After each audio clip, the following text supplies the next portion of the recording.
시청자 여러분 안녕하십니까? BOE 모닝뉴스 시작합니다.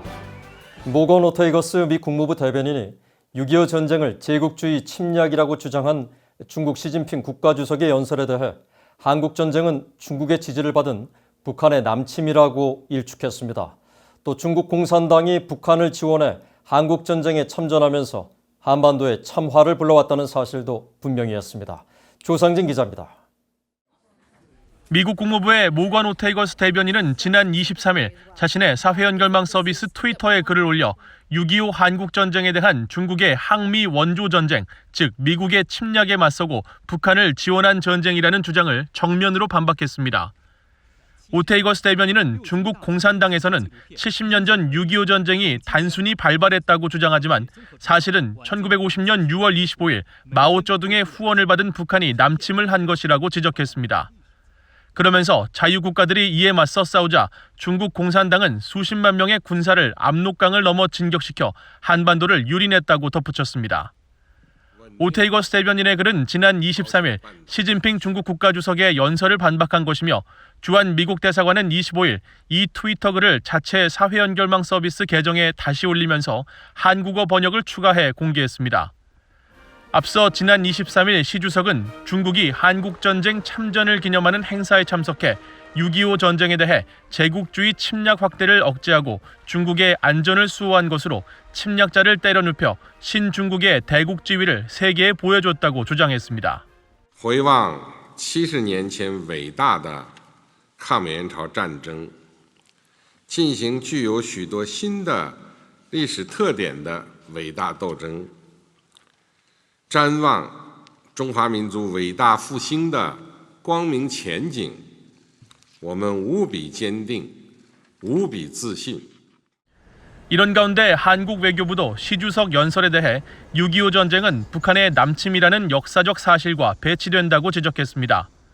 강경화 한국 외교부 장관은 26일 한국 국회 외교통일위원회 국정감사에서 관련 사안에 대한 질의에 시 주석이 북한의 남침으로 시작된 6.25 전쟁을 미국 제국주의 침략으로 규정한 것은 역사 왜곡이라는 정부의 입장을 중국 측에 전달했다고 밝혔습니다.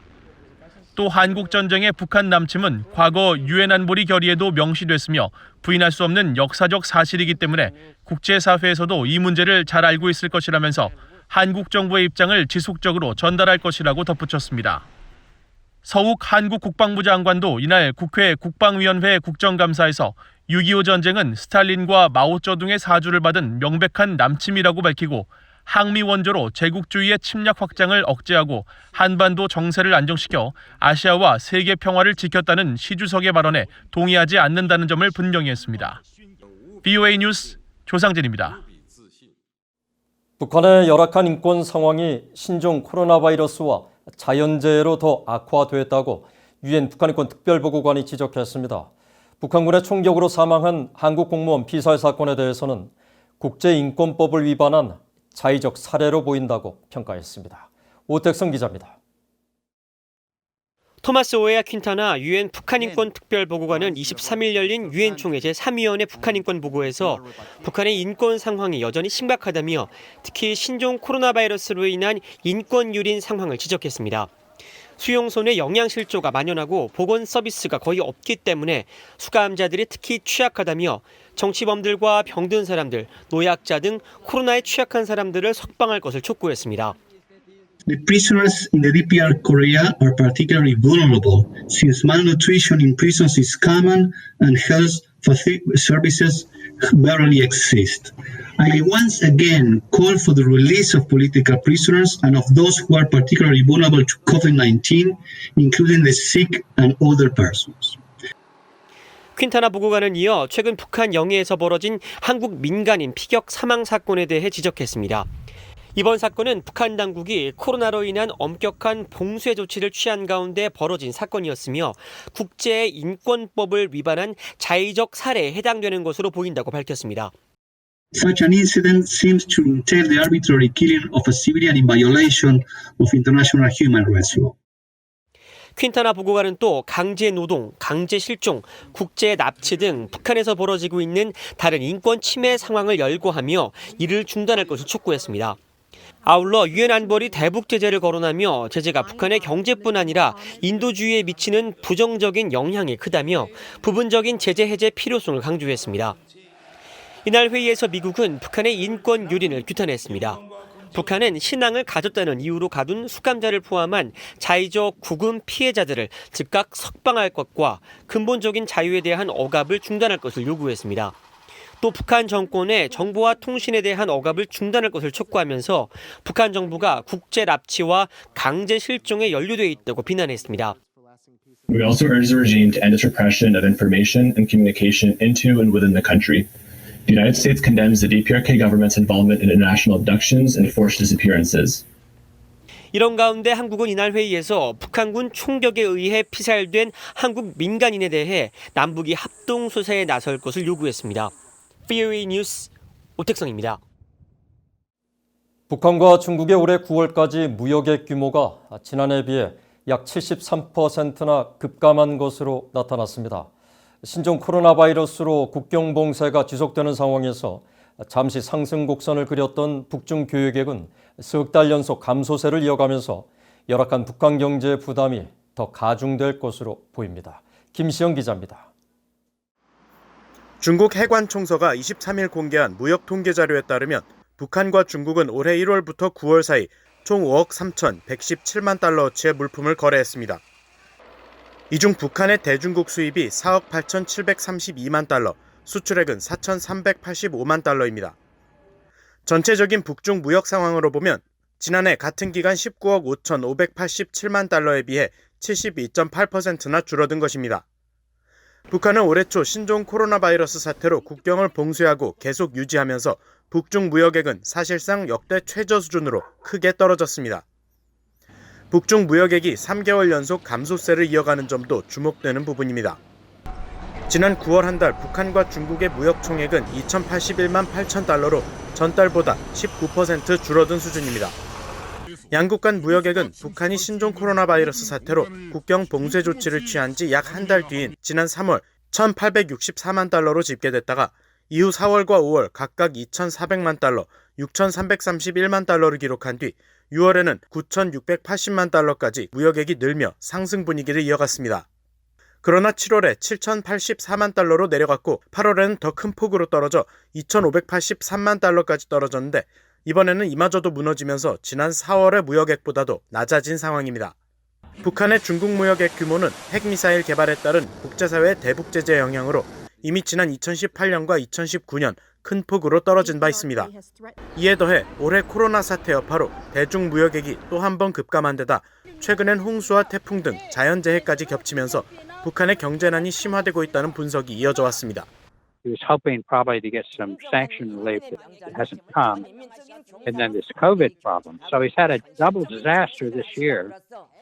전문가들은 북한이 기계나 발전기 등을 수입하지 못하면서 장기적으로는 산업에 악영향을 미칠 수 있다고 지적했습니다. 또 주민 필수품에 대한 수입을 크게 줄인 것은 주민들의 불만을 가중시킬 수 있는 요소이며 따라서 경제를 크게 망가뜨릴 수 있는 국경 봉쇄를 언제까지 지속할지 주목해서 지켜봐야 한다고 밝혔습니다. VOA 뉴스 김시영입니다. 한국의 소 국방부 장관은 최근 열린 한미 안보 협의회 SCM 공동 성명에 주한미군의 현재 수준 유지 문구가 삭제된 것과 관련해 융통성 있는 해외 주둔 미군의 기조를 가져야 한다는 미국 정부의 지침에 따른 것으로 풀이했습니다. 서 장관은 26일 한국 국회 국방위원회 종합감사에서 이같이 말하고 미국 정부는 특정 국가에 한해 일정 규모의 미군 병력을 지속 유지하기보다 안보 상황을 고려해 병력을 유연하게 조정하는 방안을 추진하고 있다고 평가했다고 한국 국회 국방위 소속 국민의힘 강대식 의원이 밝혔습니다. 이후 한국 국방부는 서 장관과 국방부 답변이 주한미군 감축 가능성 시사로 해석되자 현재까지 주한미군 감축과 관련해 한미 당국 간 어떤 논의도 없었으며 미국 정부의 융통성 지침 발언에 관해서도 주한미군 감축을 시사하는 게 아니라고 밝혔습니다. 스가 요시히데 일본 총리가 북한의 일본인 납치 문제는 여전히 일본 정부의 최우선 과제며 김정은 북한 국무위원장과 조건 없이 만나 북한과의 국교 정상화 목표를 이룰 것이라고 밝혔습니다. 스가 총리는 26일 취임 후 가진 첫 국회 연설에서 이같이 밝히고 납치 피해자들의 조속한 귀국을 위해 정부의 모든 노력을 다할 것이라고 말했습니다. 또 김정은 위원장과 조건 없이 직접 만나겠다는 의지를 갖고 있다며 지난 2002년 일본과 북한 간 평양선언에 근거해 일본인 납치 문제와 핵미사일 등 관련 현안을 해결하고 불행한 과거를 청산해 북한과의 국교 정상화를 목표로 하겠다는 뜻을 강조했습니다. 스가 총리는 또 미일 동맹은 인도태평양 지역과 국제사회의 평화와 자유의 기반이 된다면서 앞으로도 미일 동맹을 바탕으로 영내 억지력 유지 정책을 강화할 것이라고 밝혔습니다. 북송 제일교포를 배경으로 북한 내 정치범 수용소의 실상과 참혹한 인권유린 실태를 다룬 영화 트루 놀스의 상영 행사가 열렸습니다. 한국국민의힘 소속 탈북민 출신 지성호 국회의원실의 주최로 24일 열린 상영 간담회에서 영화를 만든 제일교포 4세 일본인 스미즈한 에이지 감독은 북한의 수용소 문제와 인권 문제를 역사에 남기기 위해 영화를 제작했다며 작품을 통해 수용소의 존재와 문제를 알린다면 북한도 이 같은 사실을 부정하고 지우지 못할 것이라고 지적했습니다. 스미즈 감독은 또 트루 놀스를 제작하기 위해 제일교포 3세로 요독 수용소에서 수감 생활을 했던 강철환 씨와 정치범 수용소 경비병 출신인 안명철 씨 등 40여 명의 탈북자를 인터뷰해 각본을 만들었다고 밝혔습니다. 지성호 의원은 이 영화가 북한 주민들에게 반드시 전파됐으면 좋겠다며 북한 인권 개선을 위해 더욱 노력하겠다고 밝혔습니다. 탈북민 출신 지연아 작가는 이 영화를 김정은도 볼 수 있길 바란다며 자유와 인권을 누리는 탈북민들이 더 노력하고 북한 인권에 관심을 가져야 한다는 걸 느꼈다고 말했습니다. 이상으로 BOA 모닝뉴스를 마칩니다. 시청해주신 여러분 고맙습니다.